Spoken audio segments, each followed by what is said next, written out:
15 mars 1985, soir. Conversation avec Sujata. La fausse mère démasquée. Oui, cette nuit, j'ai rencontré cette fausse mère. C'est une sale bonne femme. Et ce matin, j'ai démasqué ce qu'elle faisait, tu comprends? Il y a longtemps que cela dure. Mais maintenant, je sais ce qu'elle fait. C'est une sale bonne femme, et elle est vicieuse, cette femme, elle est pervertie, cette femme. C'est vraiment une imposture bien faite. Alors cette nuit d'abord, il s'est passé quelque chose avec Sri Aurobindo. Je ne sais pas, j'étais dans un endroit, il venait de partir, ou bien je l'avais rencontré et il était parti, je n'en sais rien. Et puis Mère était là. Dans ma conscience, c'était Mère, n'est-ce pas, Sujata? Oui. Et elle me disait, oui, Sri Aurobindo ne voit pas bien. Alors moi, je comprenais que c'était, Sujata, dû au physique. Et comme dans la vie physique, ses yeux, sa vue n'étaient pas très bonnes.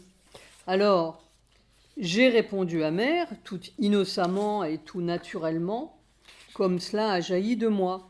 Je lui ai dit, oui, s'il rencontrait ses anciens disciples, je ne sais pas s'il les reconnaîtrait. Alors Mère a eu un sursaut, geste comme cela, les lèvres pincées, et ça m'a réveillée. Je me suis dit, ça y est, Mère est fâchée. Et après, je me suis dit, bon sang, mais Mère ne dirait jamais, Sri Aurobindo ne voit pas bien. Ah oui, je me suis dit, ce n'est pas possible. Mère ne dirait pas cela. Mère ne dirait pas, Sri Aurobindo ne voit pas bien. Il voit tout, n'est-ce pas? Et puis cette réaction, je lui ai dit, presque en plaisantant, comme avec Mère, où j'étais tout naturel, tout simple, j'ai dit, oui, je ne sais pas s'il reconnaîtrait ses anciens disciples, s'il les rencontrait. Ça de me rit. Vraiment un peu comme une plaisanterie, mais une plaisanterie de vérité. Est-ce que Sri Aurobindo reconnaîtrait cette collection de gens? Est-ce qu'il les reconnaîtrait même? Tu comprends? Reconnaîtrait. Il se dirait, mais enfin, ce n'est rien de ce que j'ai connu, ou bien, je ne sais pas.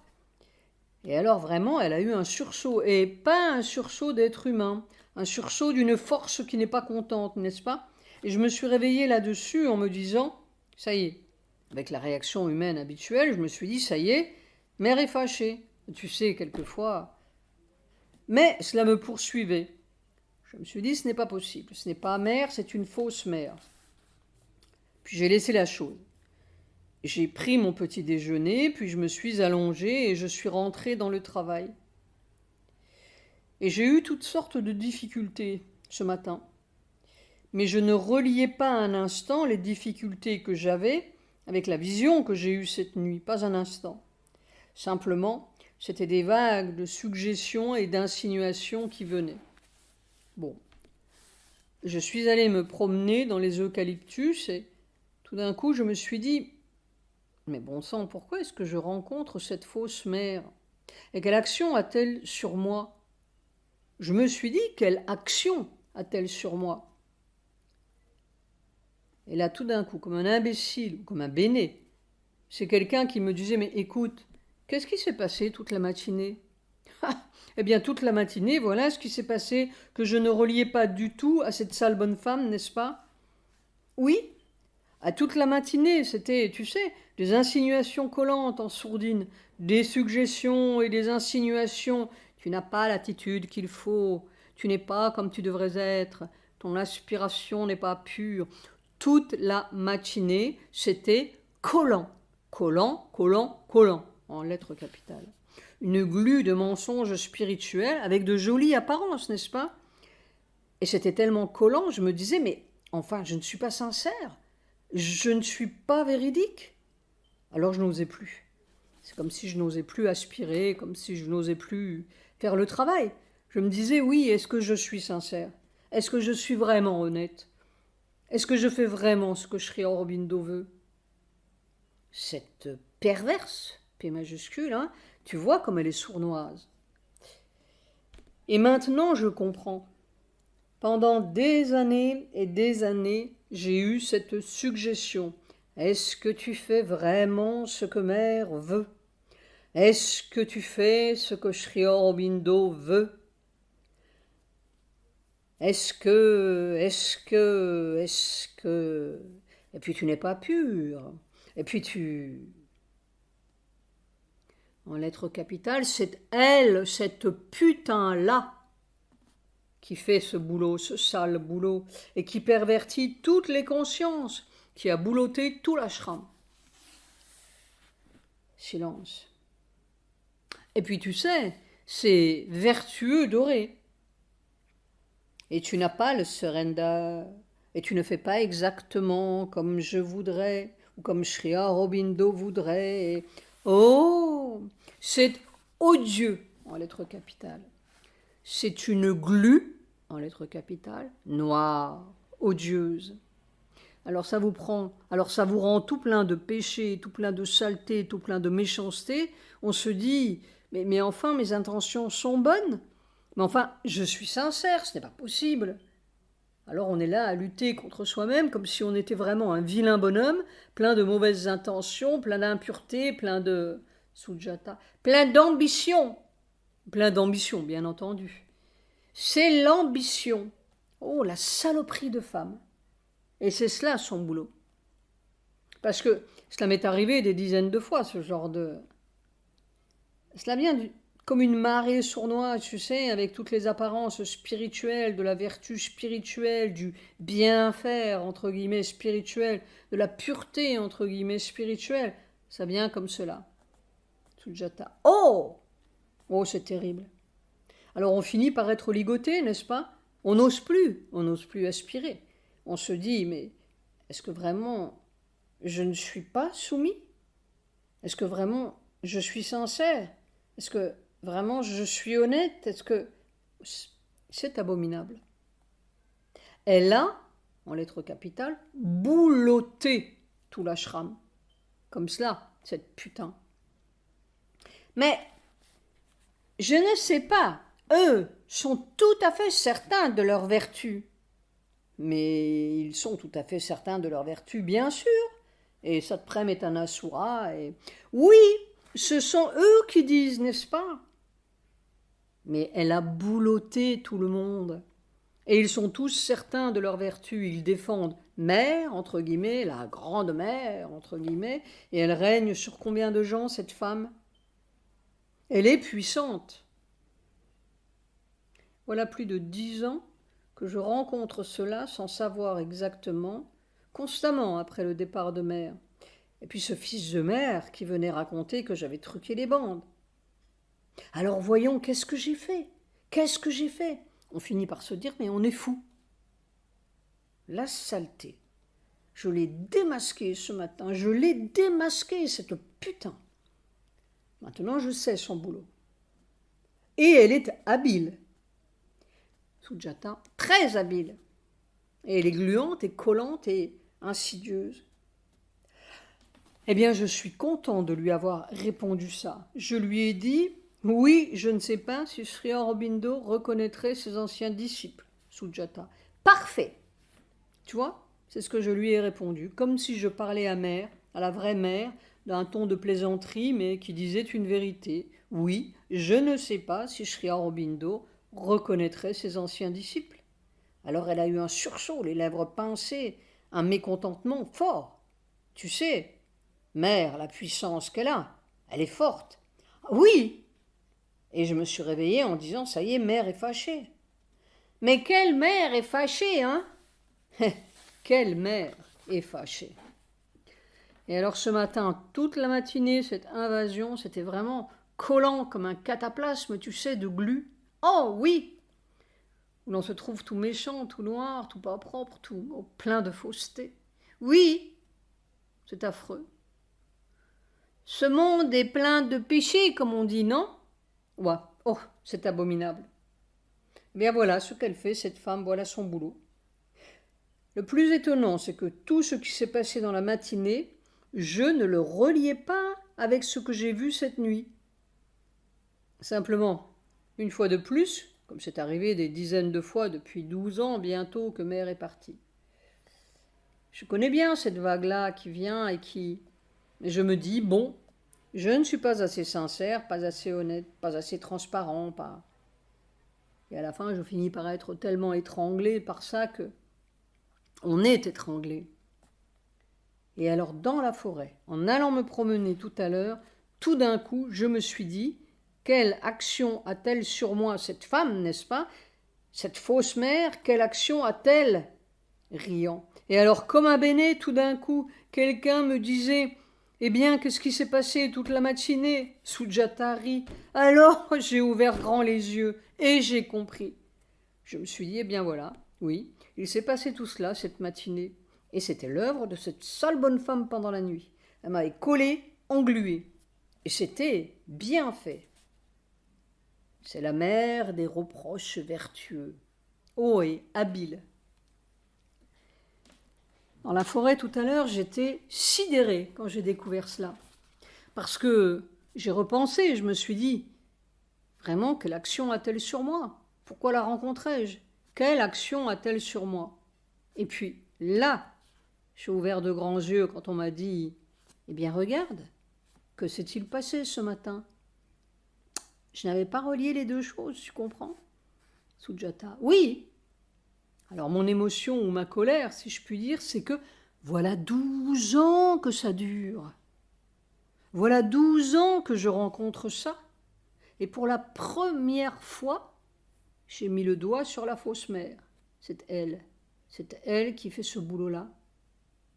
Elle vient la nuit avec toutes les apparences de mère. Elle vous colle gentiment ça dans la conscience et puis voilà, le lendemain, par hasard, entre guillemets, vous ne reliez pas les choses parce que vous ne vous souvenez pas de la rencontre ou bien vous ne vous souvenez pas exactement de ce qui s'est passé. Le lendemain, vous êtes plein de cette glu et vous vous battez comme un voleur contre vous-même.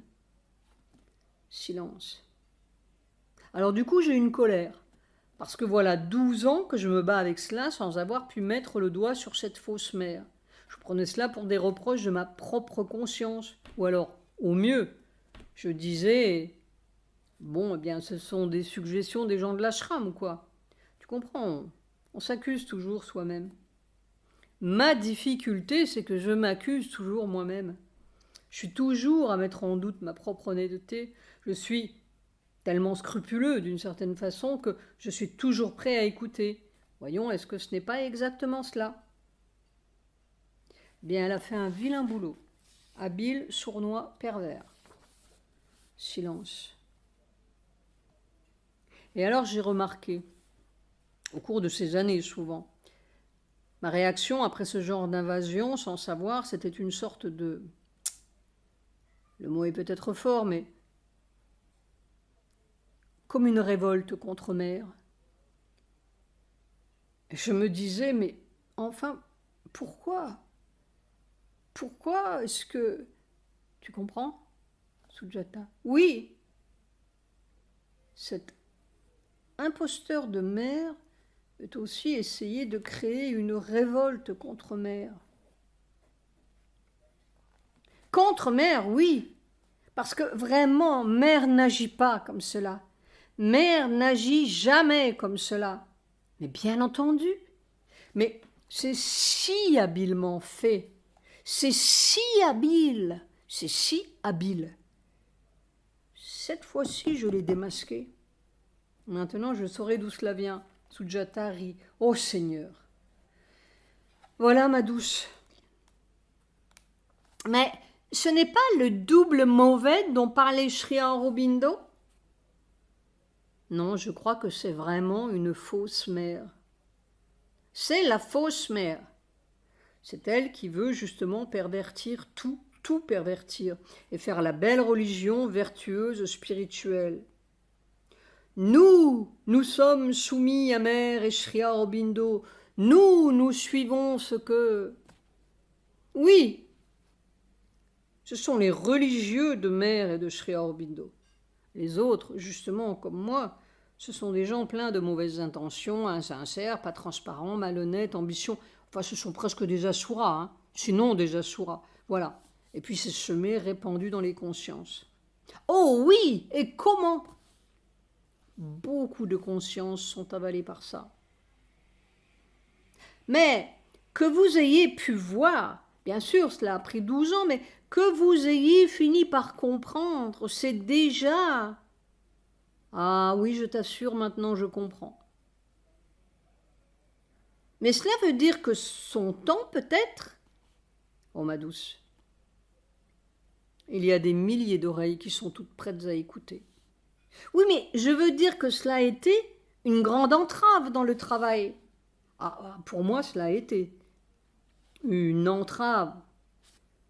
Si tu veux, d'une certaine façon, tout travaille pour le divin. Alors, elle vous oblige vraiment à mettre le couteau là pour bien voir si l'on est sincère ou pas sincère, n'est-ce pas?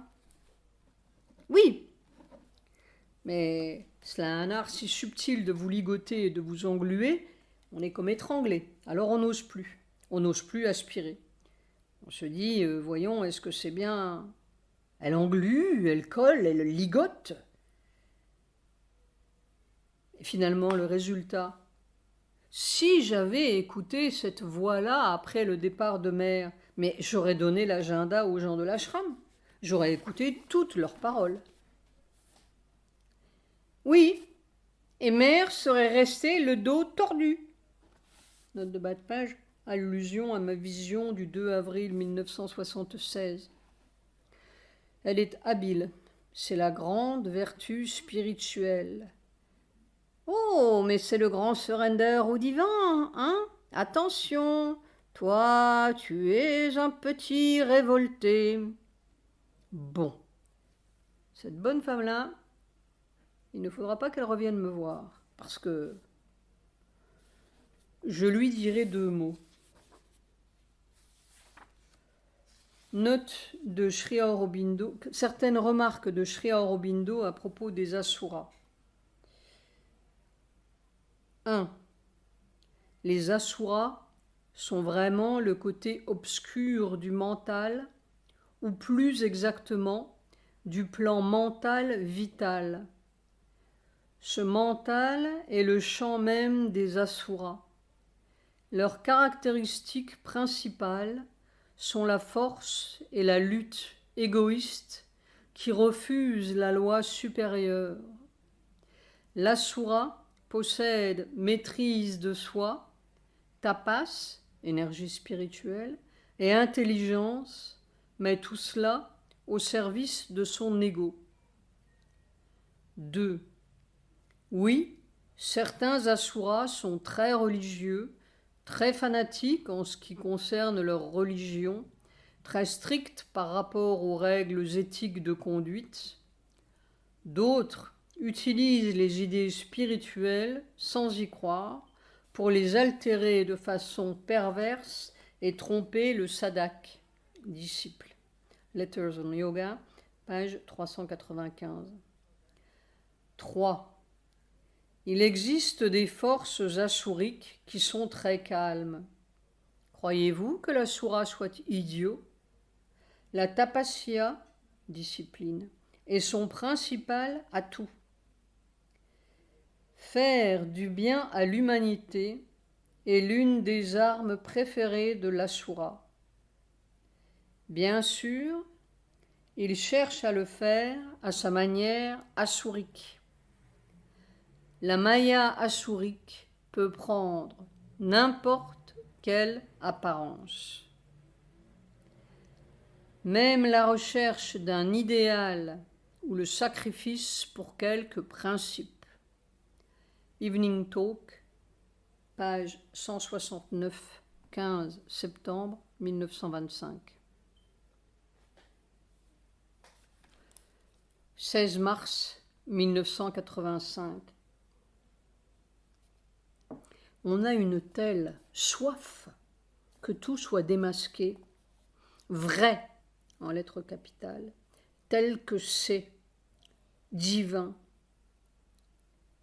C'est une sorte d'impossibilité physique surmontée de seconde en seconde. C'est comme une suprême grâce et un suprême péril ensemble, et de seconde en seconde. Si ce corps savait où on l'emmène, mais il ne sait pas. Et c'est cela qui fait la sensation cellulaire d'extrême péril. Il s'accroche au suprême et il ferme les yeux. Si un corps humain avait déjà passé par là, ce serait plus facile, on aurait des repères.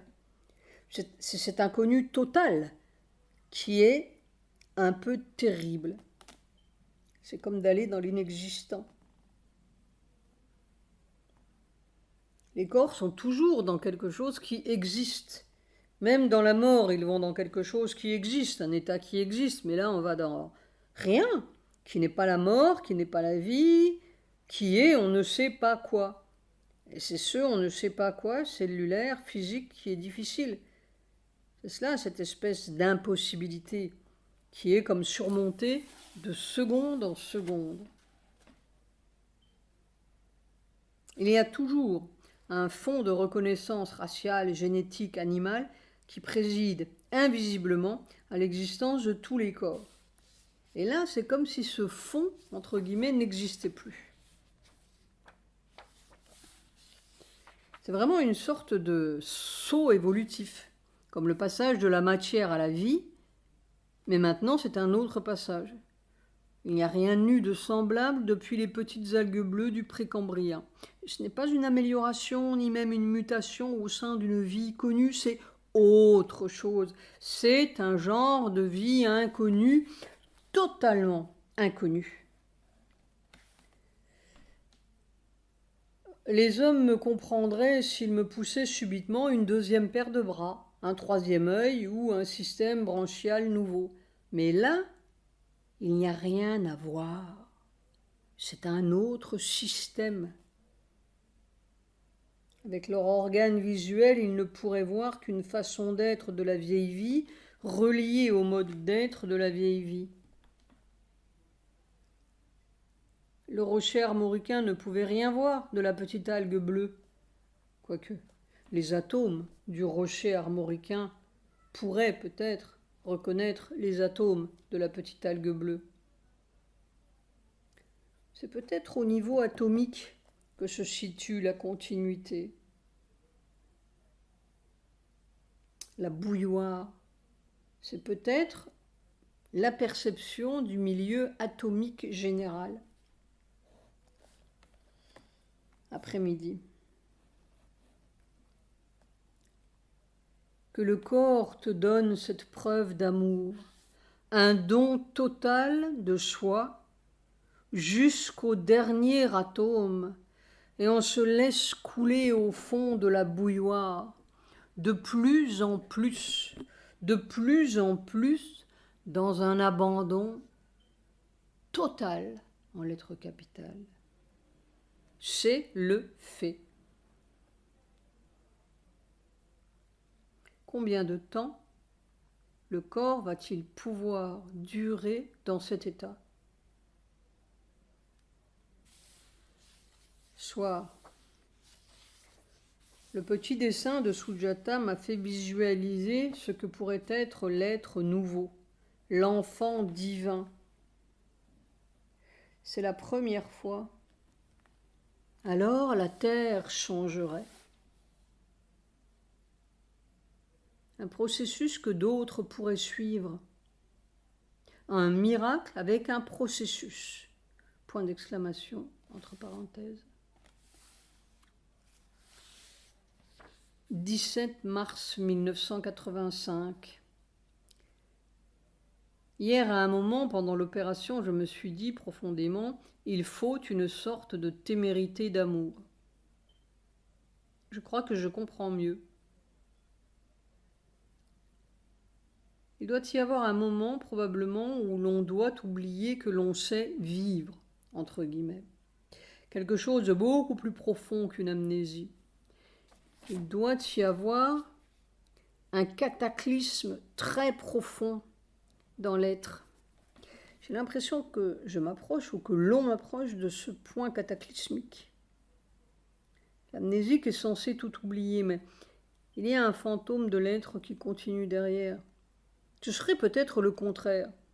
Tout le fantôme réel, entre guillemets, de notre vieille manière d'être et connaissance d'être s'écroulerait, laissant seulement l'essence divine. Un état d'enfant, mais sans atavisme humain, ni mémoire humaine derrière. C'est-à-dire une transition bizarre. Peut-être que cette sensation si puissante de désintégration concerne d'abord ce centre du moi dans ses milliards de ramifications cellulaires. Couler au fond de la bouilloire, c'est couler en mer. M-E-R-E.